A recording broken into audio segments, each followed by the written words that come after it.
I'm going to just stay on script here. I'm going to try to stay on script so that I also stay on time and respect the time. Oh, that's nice. That's my husband. 2.5 years ago, my beloved husband, Yogiraj Charles Bates is his name, died. You're going to have to forgive me if I get a little emotional, sorry.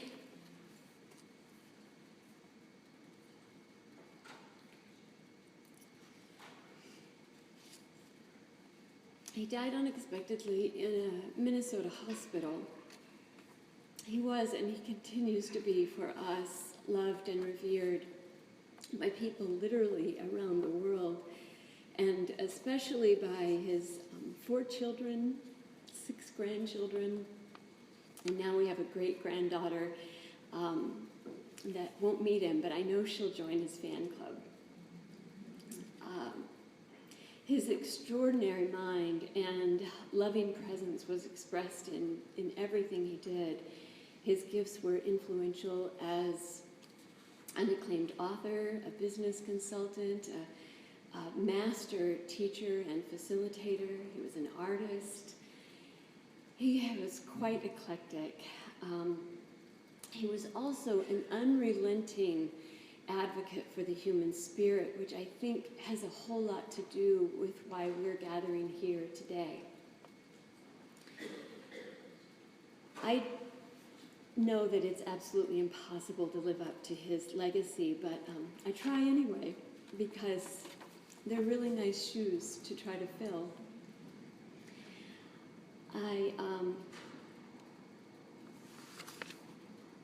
I act as the senior consultant and CEO of his organization of 40 years, 10th Dot Transformations, and all of this work just absolutely fills my heart with joy every day. The circumstances around his death, though, give my heart pause every day. And I feel really compelled to try to reconcile how it is that he went into the hospital for one reason, saw resolution for that, but died because of complications of hospitalization. Now, believe it or not, his story starts with his fall from a meditation seat, of all places. And we definitely chuckled at that once we were sure that he was okay. Unfortunately, though, several weeks later, we would learn that it was quite serious. I remember the spirited doctor who gave us this news. He kind of barged into the emergency department room, and he still had his backpack clutching his shoulders, and he was kind of out of breath. I kind of figured he might have biked there or something. And he took one look at Yogiraj, and he was sort of astonished and said, "I can't believe you look as good as you do." And he pointed to a picture and said that your head is half full of blood, and I would take you to surgery right this very minute, but since you're doing as well as you are, I'll let you prepare, and we'll wait until morning.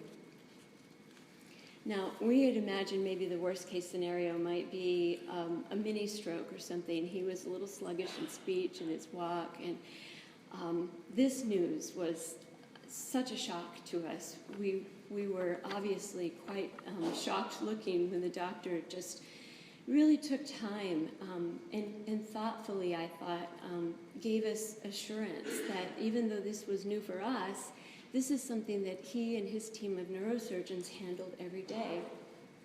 And so we took that to heart, and we just kind of moved forward in this kind of whirlwind of our world flipping so suddenly.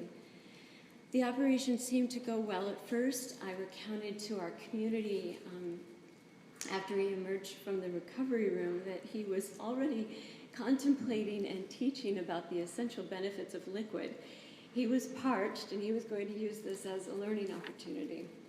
I did say he was a master teacher, right? There just was never an opportunity not to impart something that was important to him.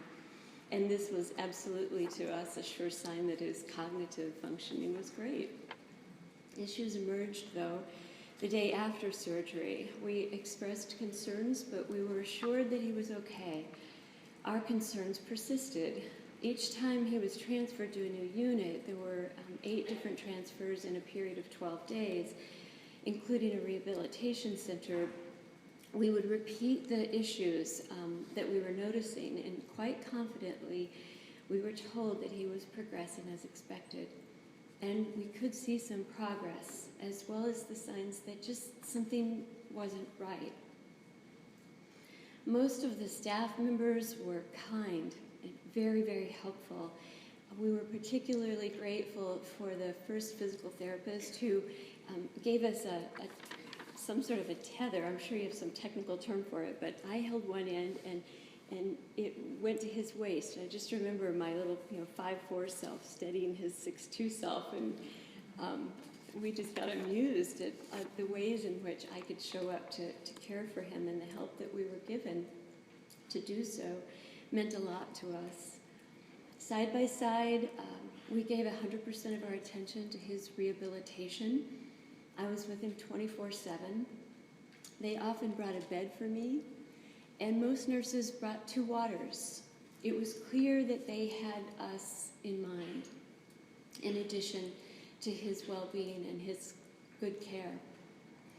Everything was put on hold, and he was absolutely committed to leaving the hospital better than he arrived. He told the speech therapist one day that he saw going back to the basics of learning how to walk again, learning, with good balance, and learning how to talk again. He thought that was like the best deal. He was going to get to learn these things like right from the beginning again, and it was going to fine-tune all the other assets that he had. Family and friends visited. They brought us food. Literally dozens of people inside and out of the hospital gave us a lot of support. But the great attitude and commitment and nourishment just wasn't thwarting an underlying issue that also had a lot of symptoms that persisted and escalated on Father's Day. The next, that's when the first code blue was called. I woke to my husband in the middle of a seizure, and the room filled. We were rushed to ED, and later that day we were moved to the cardiac unit, and several physicians came and went. The next morning we were told that after a couple of tests, we were likely to go back to rehab or maybe even go home. We took their words to heart, and we remained hopeful, but we were still very, very attentive, and something just didn't seem right. The second and last code blue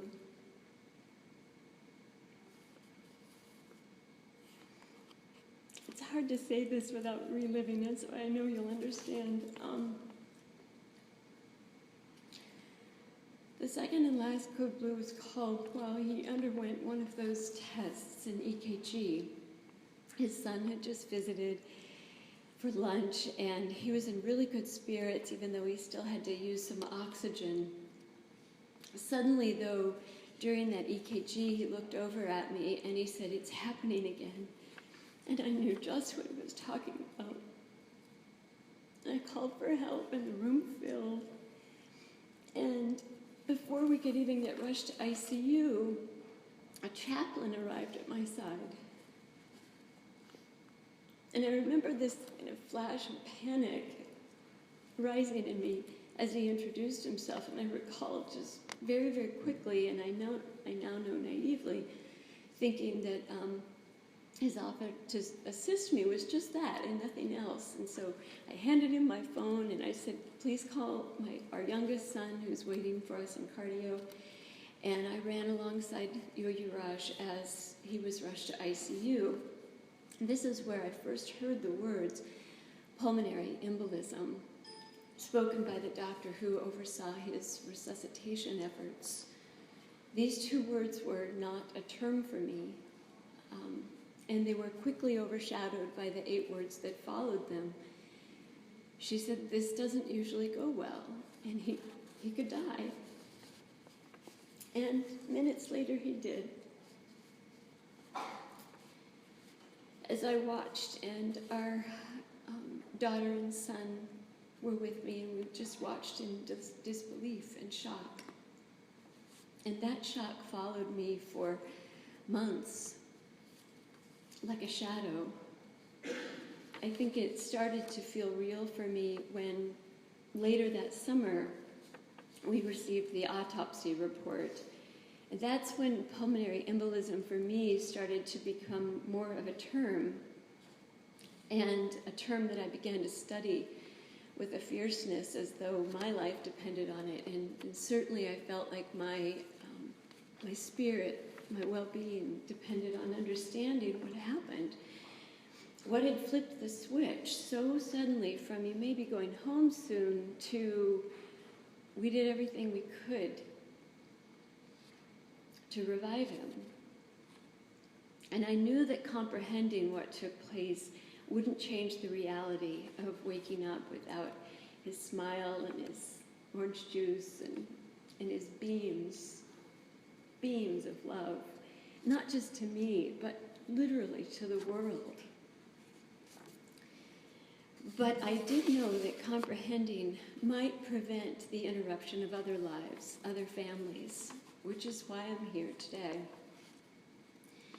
It took me a few weeks, but I mustered up enough courage after getting the autopsy report to re-enter the hospital, to pick up medical records, and I visited the patient, I think they call it patient representative's office or something like that. I wanted to get some clarity about the experience, and I wanted to set up a meeting to do so. Now, I feel like I want to say here that I've been assured that you want to hear some of these other details, which I know may have some sensitivity for you because this is your profession. And I also want you to know that I see you as people, in addition to whatever careers you may hold and whatever advocacy you may have with regard to not only the care of patients and families, but also of yourselves and your staff. My first conversation didn't go well. Shortly after I left a message in the patient representative's office, someone who reported to be responsible for that area contacted me. And I said I wanted to know what questions was the hospital asking, because I figured that knowing that would help me understand where they were coming from. And I also hoped that it would help this person understand that I was truly trying to seek understanding and not starting from the blame place, even though I definitely had that too in me. I don't want to make it sound like I wasn't there also, but I was trying to kind of take the high road if I could. What I heard back was shocking to me. I was told people die in the hospital every day. And while that may be true, I couldn't hold back my gut response. And I said to this person, I hope not like this. Not like this. It got really quiet, and I think maybe he started to understand a little bit about where I was coming from, and he asked for some time to do a little research, and he said he would call me back. And that callback never came. Months I waited, 4 months, and I'm in this too. I was scared to call again, but I couldn't let it go, and so I started to write a letter that would demonstrate my sincerity in wanting to start with inquiry rather than assuming fault. And I sent this letter asking for 2 meetings, one with the officer or an officer of the hospital, and the next with the physicians. All that preparation felt like it had paid off when both meetings were agreed to. The first one would take place by phone, and the second meeting would happen in person. And I offered to prepare my questions ahead of time so that everyone would have an opportunity to prepare. And the first meeting, the phone meeting, was very, very challenging for me. I had taken a lot of time to prepare. And the person on the other side, for me, felt very casual right from the get-go. There was an attempt to be kind of chatty before we got to the purpose of the conversation, and And I know, and I've used the technique of kind of starting a serious conversation in a lighthearted way, but my husband had died. And I wanted that person to be caring right from the very, very beginning.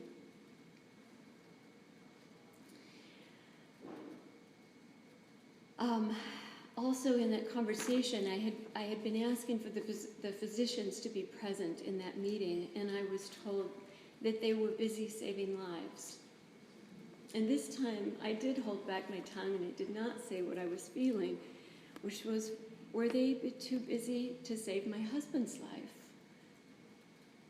And I know that's a blame statement, and it's just what is for me. But I did accept what was being proposed, and I got busy with the questions. And a week before the meeting was to take place here in Minneapolis, I sent those questions.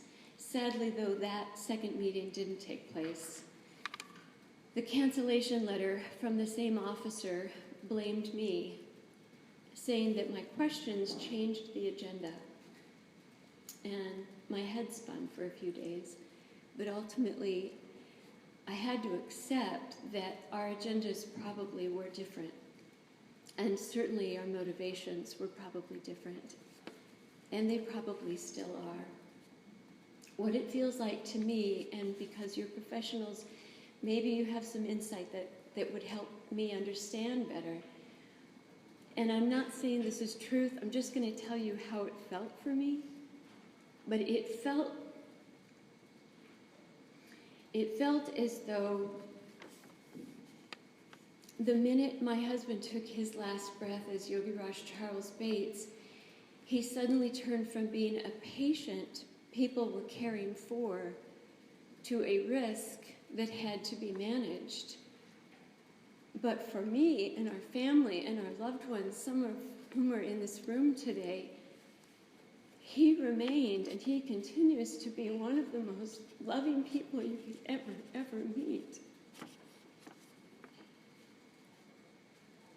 And somebody whose life matters so much that it's worth digging deep to find out the cause of his death and the root behind it. There may have been some root cause analysis in his case, I don't know. There was never any information given to me about what transpired there. And even if there was, did they really think that they could get to the heart of what happened without involving me, who was there by his side for 24/7, 12 days, never left the hospital? Yogiraj, and by the way, I mean, I don't think that this is just because my husband's special. I think anybody who goes through this deserves that kind of attention, as well as all the caregivers who were surrounding him for those 12 days. I often wonder what their experience of this is like, and I may never ever get to have a conversation with them, which just seems totally inhumane and insane to me. So in closing, my husband, Yogiraj, was a master teacher. We chose our hospital for that reason. I can only hope that in his life, as in his death, he can teach us about giving excellent care, not only in this system, but in all the systems of a term I've just learned this, something about high liability? Yeah. Great term. Giving that excellent care and continuing that care compassionately when excellence slips through the cracks somehow. Thank you for hearing my story and bearing with all the emotion.